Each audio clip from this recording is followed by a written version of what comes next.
Hello everyone, Radhe Radhe सभी को। आप सबका नई वीडियो में स्वागत है। फ्रेंड्स, 12-13 दिन और बचे हैं एग्जाम्स को और होपफुली आप सब बहुत अच्छे से पढ़ाई कर रहे होंगे।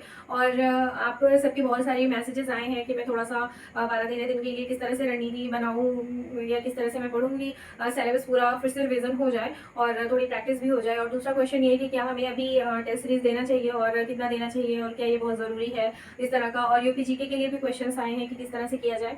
तो मैं सारे टॉपिक की बात करती हूँ अभी इसमें फ्रेंड्स। तो सबसे पहले हम हिंदी की बात करेंगे जो हमारे स्कोरिंग सब्जेक्ट्स हैं।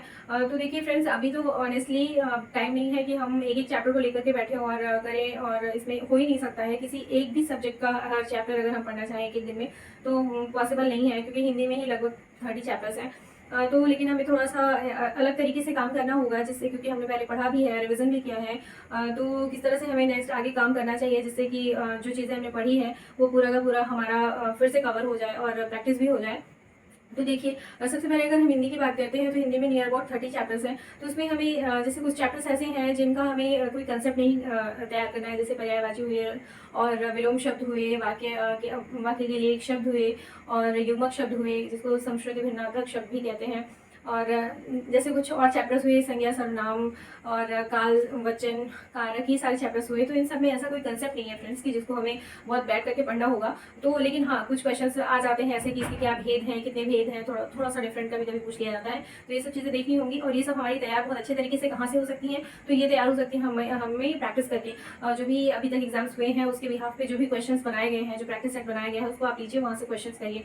और दूसरा ये तरीका है, अगर आपके पास वो प्रैक्टिस सेट नहीं है और आप चाहते हैं या फिर जो भी आपके पास वो आपने कर लिया है और आप अदर कोई प्रैक्टिस चाहते हैं, तो मेरे पास वर्कशीट है एमडी क्लासेस की, जैसे हिंदी के लिए स्पेशली सर ने बहुत अच्छा कराया है, उनको मैं हमेशा थैंक यू बोलना चाहूँगी। और उन्हीं की नोट्स और उन्हीं की वर्कशीट मैं आप सबको प्रोवाइड कराती हूँ और आप सब भी उनको थैंक यू बोलिएगा, जहाँ भी आप हैं वहीं से ही बोलिएगा उन्हें थैंक यू।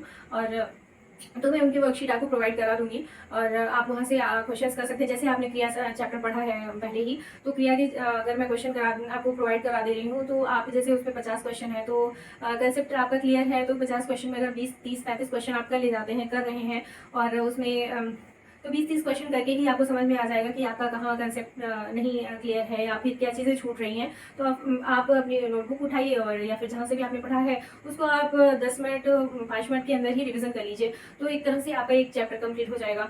तो ऐसे ही सारे सब्जेक्ट में ही करना है, हमें प्रैक्टिस करनी है। जैसे यूपी स्पेशल हुआ, यूपी स्पेशल में भी अभी जो भी सिलेबस दिया गया है उस सिलेबस के अकॉर्डिंग हमारा क्या प्रायोरिटी होना चाहिए, सबसे पहले में क्या पढ़ना चाहिए। ऐसे रीजनिंग में भी हुआ कि कहाँ से क्वेश्चन हमेशा आते ही आते हैं, तो उन सारे टॉपिक्स को हमें हमेशा करना है। तो फ्रेंड्स, जहाँ से हमेशा क्वेश्चंस बन रहे होते हैं उसी टॉपिक को हम सबसे पहले उठाएंगे और सबसे पहले उस पर क्वेश्चंस करना शुरू करेंगे। जैसे रीजनिंग में हुआ तो रीजनिंग में रैंकिंग है, ब्लड रिलेशन हुआ, सीटिंग अरेंजमेंट हुआ और ऐसे बहुत सारे टॉपिक्स हैं जो आते ही आते हैं। अभी मैं लास्ट में क्लिप ऐड करूँगी, लास्ट में ही ऐड करूँगी। अभी मैं आपको कल ये सारे पॉइंट्स को प्रायोरिटी के साथ साथ हर सब्जेक्ट का बता दूंगी कि सबसे पहले आपको क्या पढ़ना है और कहाँ से क्वेश्चंस आएंगे ही आएंगे। तो उन सारे टॉपिक को आपको ज़रूर सबसे पहले प्रायोरिटी देनी है और उसको आप उस पर क्वेश्चन करके जाइएगा। यूपी स्पेशल में भी मैं बता दूंगी जिस तरह से सिलेबस दिया है उस बेसिस पे। और यूपी स्पेशल में फ्रेंड्स, अगर आपने कभी कुछ अभी तक बहुत ज़्यादा नहीं पढ़ा है तो मैं ये कहूँगी जो हमेशा क्वेश्चन आते रहते हैं उन टॉपिक्स को ज़रूर पढ़िए, उनको छोड़ के नहीं जाइए। जैसे कला हुआ, नृत्य हुआ, मेले हुए, त्योहार हुआ और यूपी हिस्ट्री भी आजकल बहुत ज़्यादा पूछी जा रही है, तो यूपी हिस्ट्री भी पढ़िए उसको अच्छे से और क्वेश्चंस करिए। मैं ये कहूँगी क्वेश्चंस करिए, अगर नहीं क्लियर हो रहा है, नहीं की ज़रूरत है तो आप उसको फिर क्लियर करिए अपने कंसेप्ट को अपनी कॉपी से या फिर जहाँ भी आपने अभी तक कोर्स बाय किया है वहाँ से। जीएस में भी फ्रेंड्स हमें सेम चीज़ करनी है। जीएस के लिए तो बिल्कुल भी टाइम नहीं है कि हम कोई बुक उठा के बैठे और उसको पढ़ें। तो बस ये करना है कि जितने भी अभी पेपर में क्वेश्चन आए हुए हैं उसको बिल्कुल नहीं छोड़ना है। और उससे रिलेटेड जैसे आपके पास अगर ये बुक होगी जो यूथ पब्लिकेशन की है, और यहाँ थोड़ा उल्टा दिखा होगा, मैं बोल देती हूँ, यूपीएससी जनरल अवेयरनेस की यूथ कंपटीशन की ये बुक है और इसमें सामान्य जानकारी अध्यायवार सॉल्व पेपर। तो इसमें लगभग 4033 क्वेश्चंस हैं इसमें। तो आप अगर इन क्वेश्चंस को कर लेंगे और जो आपको चीज़ें क्लियर हैं उसको तो आप बिल्कुल उसके बॉक्स को मत देखिएगा, उसकी डिटेल में पढ़िएगा, लेकिन जो चीज़ नहीं क्लियर है उसको बहुत जल्दी से आप एक क्विक रिविजन ले लीजिएगा। उन सारे टॉपिक का। तो बस अब यही तरीका है हमारी पढ़ाई करने का और क्वेश्चंस का कि हमें अपनी कमियों को जानना है और वहाँ से हमें फिर उसके बाद हमें अपने टॉपिक्स को रिवीजन करना है। तो आपको ऐसे ही कंप्यूटर की चीज़ें हैं, तो कंप्यूटर में देखिए बहुत ज़्यादा चैप्टर्स तो नहीं है, लेकिन जो भी है अगर आप फिर से पढ़ना चाहते हैं उसमें तो पर डे 2-2 चैप्टर्स आप पढ़िए, पर डे का 2-2 चैप्टर्स पढ़िए और उसका अगर आप बहुत अच्छे से पढ़ भी चुके हैं तो उसका भी प्रैक्टिस करिए। अगर नहीं पढ़ा है हमने बहुत अच्छे से तो पहले आप उसको कंसेप्ट क्लियर करिए, क्योंकि इतना ऐसा अगर आपके पास जो आपका बैकग्राउंड है, अगर कंप्यूटर का नहीं है, आपने कंप्यूटर नहीं पढ़ा है तो जीएस और यूपी स्पेशल इन सब की तरह वो नहीं है कि आपका देखते ही क्वेश्चन हो जाएगा। कुछ चीज़ें कंसेप्ट होनी चाहिए क्लियर उसमें। तो इस तरह से आप कंप्यूटर कर सकते हैं और इस तरह से हमने सारी बातें कर ली यूपी स्पेशल के लिए, जीके के लिए, कंप्यूटर के लिए, रीजनिंग के लिए और हिंदी के लिए। तो बस मेरा कहने का इन सबका एक समराइज्ड वे ये है कि आप प्रैक्टिस करिए और प्रैक्टिस करने के बाद आप अपनी कमियों को देखिए और तुरंत ही उस जो भी चैप्टर का आपने प्रैक्टिस किया है उसको तुरंत ही आप अपने कंसेप्ट को क्लियर करिए। इस तरह से अगर आपको ज़रूरत होगी तो मैं अपनी प्रैक्टिस सेट आपको प्रोवाइड करा दूँगी टेलीग्राम पे।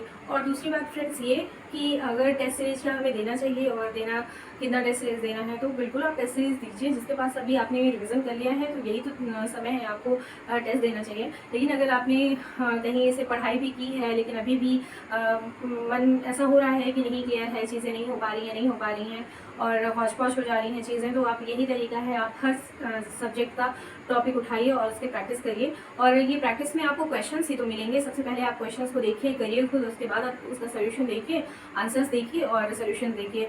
तो ये भी तो एक प्रैक्टिस, वही टेस्ट ही हुआ ना, आप खुद की एनालिसिस कर रहे हैं और टेस्ट इसका बस यही काम है कि आपके एनालिसिस करना और उससे थ्रू आप अपने चीज़ों पे काम करिए कि आपका कहाँ कमी आ रही है, कहाँ गलतियाँ हो रही हैं। तो जो भी लोग टेस्ट देना चाहते हैं कम्प्लीटली फुल टेस्ट दें, और जो लोग नहीं टेस्ट दे पा रहे हैं, उन्हें लग रहा है कि हमारा कॉन्सेप्ट अभी क्लियर नहीं है, हमें कुछ चीज़ें और भी जाननी है, तो आप प्रैक्टिस के थ्रू अपनी तैयारी करिए। तो ये तरीका है दोनों लोग का, आप दोनों तरीके से आप तैयारी कर सकते हैं। जिनकी जितनी भी तैयारी हो उस हिसाब से आप काम करिए। और मैं पर डे जैसे हिंदी मैंने पढ़ा 3-4 टॉपिक मुझे प्रैक्टिस आज करनी है, तो मैं 3-4 टॉपिक का आपको टेलीग्राम पे शीट प्रोवाइड करा दूँगी, आप वहाँ से पढ़िएगा। ठीक है फ्रेंड्स, अगर आपको कुछ और बात करनी है, कुछ और पूछना है तो आप पूछ सकते हैं। और मैं रेगुलरली वीडियोस तो नहीं लाऊंगी, लेकिन बीच बीच में वीडियोस ज़रूर आती रहूँगी, आपका मोटिवेशन बना रहे। और आपको और कहीं भी आपको ऐसा लग रहा है कि मेरे सजेशन की ज़रूरत है तो आप कमेंट करिएगा, मैं वहाँ से आपको रिप्लाई कर दूँगी। फिर नेक्स्ट वीडियो में मिलती हूँ मैं फ्रेंड्स। धन्यवाद, आप सबका दिन शुभ हो, आप खूब स्वस्थ रहें और खूब अच्छे से अपनी पढ़ाई करें। धन्यवाद।